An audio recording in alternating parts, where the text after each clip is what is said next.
ওম নমঃ শিবায়, হর হর মহাদেব। কেমন আছেন আপনারা সবাই? আশা করি খুব ভালো আছেন, আমরাও ভালো আছি। বিগত কয়েকদিন ধরে মোটামুটি 10 থেকে 12 দিন হয়ে গেল হয়তো আমার কোনো ভিডিও যায়নি এই চ্যানেলটা থেকে। তার জন্য আমি খুবই দুঃখিত। আর তাহলে চলুন, অনেক দিন পর একটা সুন্দর সকালের ভিডিও নিয়ে চলে এসেছি আপনাদের সঙ্গে। আজকের বারটা হয়তো রবিবার দিন ছিল, তো এখন সকাল ওই 6টা মতো বাজে, সূর্য একটু একটু করে উদয় হচ্ছে। তো সেইটা দেখতে খুবই ভালো লাগে। এই জানালাটা থেকে এত সুন্দর দেখা যায়, তো ভাবলাম একবারটি আপনাদের সঙ্গেও শেয়ার করি। আর এখনও ঘরদোর তেমনভাবে বাগানো গোছানো হয়নি। এটা যেদিনের ভিডিওটা ছিল সেই দিন তেমনভাবে বাগানো গোছানো হয়েছিল না, তাই কার্টেন কোনোই এখনও লাগানো হয়নি। আর তারপর আমরা কালকে রাত্রে ডিমার্টে গেছিলাম, তো সেখান থেকে কিছু বাজার করে নিয়ে এসেছিলাম। তো চলুন সেগুলো আগে গুছিয়ে রেখে নিই, কয়েকটা কৌটোর মধ্যে ঢেলে রেখে দিই। এই কৌটোগুলো আমি ওই ব্যাঙ্গালোর থেকেই সমস্ত ধুয়ে পরিষ্কার পরিচ্ছন্ন করে শুকিয়ে তারপরেই আমি এগুলো সব প্যাকিং করেছিলাম।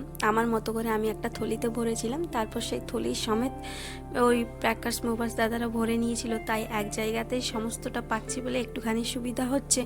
আর এই সকল কাজগুলো করতে করতে আমার ব্যাঙ্গালোরে থাকতে থাকতে বেশ কয়েকদিন ভিডিও দেওয়া হচ্ছিল না, শুধুমাত্র এই কারণগুলোর জন্যে। ওই সমস্ত জিনিস ধোয়া পোছা মোছা, তারপর সেগুলোকে গুছিয়ে গুছিয়ে রাখা। তো সেই কারণে কিছুদিন আমার ব্যাঙ্গালোর থেকেও ভিডিও যাচ্ছিল না। এই নানান কাজকর্মের মধ্যে দিয়েই অ্যাকচুয়ালি ভিডিওগুলো হচ্ছিল না।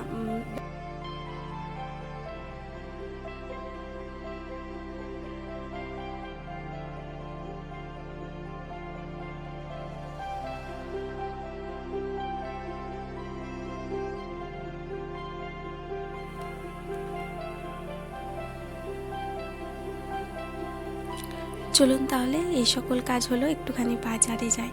বাজার থেকে একটুখানি ফুল প্রসাদ নিয়ে নিয়েছি, এইবার যাচ্ছি বাড়ির দিকে। আর এই পুরো এরিয়াটাই পাহাড়ের ধারে ধারে রয়েছে, তাই পাহাড়গুলো খুব সহজেই দেখা যায় বলে ভালো লাগে হাঁটতেও রাস্তাঘাটগুলোতে। এখন আমার স্নান টান হয়ে গেছে। ভাবলাম কালকে রাত্রেই আমরা এসে গেছি এখানে হোটেল থেকে, তো রাত্রিটা ছিলাম, রাত্রিবেলায় তো আর পুজো করা হয়নি। তাই ভাবলাম সকালবেলায় প্রথমে একটু ঠাকুরের পুজো করি, তারপর রান্নাবান্নাটা শুরু হবে। তো সেই কারণে এখন আমি পুজো করতে বসে গেছি। আর এখন ঠাকুরগুলো আপাতত পেটিটার উপরেই রেখেছি। বিকেল দিকে ভেবেছি একটা ঠাকুরের যে মন্দির মতো ক্যাবিনেটগুলো হয় না, সেই মন্দির মতো একটা ক্যাবিনেট নিয়ে আসবো। সামনেই ওয়াকাডে রয়েছে বেশ কতগুলো দোকান, অনলাইনে দেখলাম, তো সেখান থেকেই ভাবছি বিকেল দিকে নিয়ে আসবো। তো চলুন ঝটপট করে পুজোটা সেরে নিই।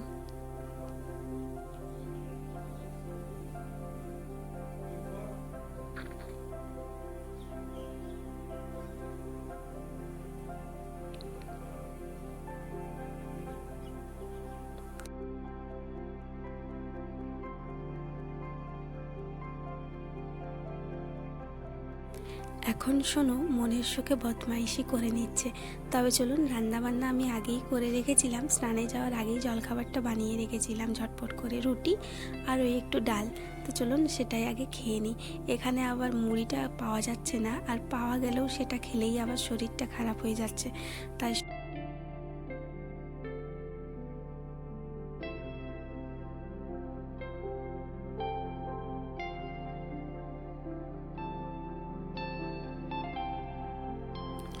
আমার তো স্নান টান সারা, পুজো সারাও হয়ে গেছে। আর স্নানে যাওয়ার আগেই আমি রুটি তরকারিটা বানিয়ে গেছিলাম, তাই বেরিয়ে নিয়ে পুজো করেই খেতে পারছি। তো চলুন ঝটপট করে খেয়ে নিই। ও একটু বললো অফিসে যাবে ওই 12টা 1টার দিকে। আমরা একটুখানি রান্নাবান্না করে ভাবছি সামনে একটুখানি কিডসি স্কুল রয়েছে, সেখানটা একটুখানি ভিজিট করে আসব, আর তার ফিস স্ট্রাকচার সমস্ত কিছুটা জেনে আসব। তো চলুন সেখানেই যাব, তার আগে খাবারটা খেয়ে নিই। আমি আর সোনু বেরিয়ে পড়েছি কিডজি স্কুলের উদ্দেশ্যে। তো চলুন দেখি কেমন স্কুলটা, আর আপনাদেরও দেখাবো। এই নতুন নাকি খুলেছে, আশেপাশে কয়েকজনের থেকে জানতে পারলাম। আর আমার রুমটার থেকে, আমরা যে রুমটায় থাকি রেন্টাল রুম মানে ফ্ল্যাট, তো সেখান থেকে মাত্র 1 মিনিটের হাঁটা রাস্তা হবে হয়তো। তো আমরা স্কুলে চলে এসেছি, চলুন চারিপাশটা ঘুরে দেখাই। যেহেতু এখন স্কুল ছুটি হয়ে গেছে তাই এইরকম শান্ত রয়েছে, চারিপাশটা বাচ্চা নেই তেমনভাবে। আর যেহেতু এটা একটা নতুন স্কুল তাই এখানের ম্যামরাও বললো যে একদমই এখন স্টুডেন্ট বেশি নেই, ওই মোটামুটি 15-20টার মতো স্টুডেন্ট রয়েছে। আসলে সোনুর তো এই বছর ইউকেজি হবে, আর বেশি স্টুডেন্ট থাকলে একটুখানি পড়াশোনার ইচ্ছাটাও বেশি থাকে আর কম্পিটিশনটাও পায়। তাই ভাবছি যে এটাতে দেবো না, সামনেই একটা এইচএস অবধি স্কুল রয়েছে সিবিএসসি বোর্ডেরই, তো ভাবছি সেখানে দেবো। ওখানেও একদিন যাব, তো দেখি দুটোর মধ্যে কোনটাতে দেওয়া যায়।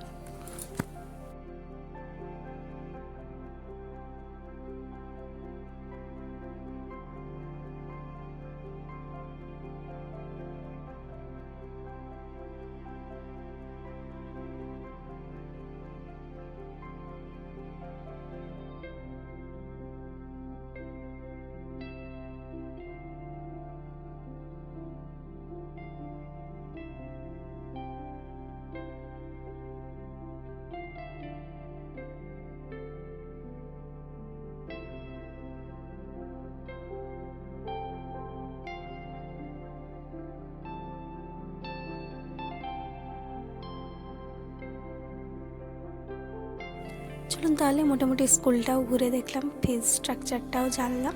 এবার যাব বাড়ির উদ্দেশ্যে, খেয়ে দিয়ে একটুখানি শুয়ে পড়বো। এখন সন্ধে পেরিয়ে রাতই হয়ে গেছে বটে, দুপুরের আর কোনো ভিডিওই নেওয়া হয়নি, ইনফ্যাক্ট বিকেলেরও ভিডিও নেওয়া হয়নি। তবে এখন ওই ঘড়ির কাঁটায় 8টা মতো বাজছে, নিচে কয়েকটা বাচ্চা খেলছিল, তাদের আওয়াজ পেয়ে সোনুও আমাকে নিয়ে এলো যে চলো আমিও খেলবো, তুমি নিচে নিয়ে চলো। তো প্রথমে ওর একটু কেমন কেমন লাগলেও পরে ঠিক ওদের দলে ভিড়ে গেছে। আসলে বাচ্চাদের মধ্যে একটু সংকোচ বোধটা কমই থাকে বড়দের থেকে। যাই হোক, আজকের গল্পটা এখানেই রাখছি। জানি গল্পে তেমন কিছু ছিল না, তবে তবে তাও যেনারা এই ব্লগটা এতক্ষণ অবধি দেখছেন তেনাদেরকে অসংখ্য ধন্যবাদ। আগামী দিনেও আমার পাশে থাকার অনুরোধ রইল। যাই হোক, আজকের গল্পটা এখানেই শেষ করছি, দেখা হচ্ছে পরবর্তী গল্পে। সবাই খুব ভালো থাকবেন, ধন্যবাদ, বাই বাই।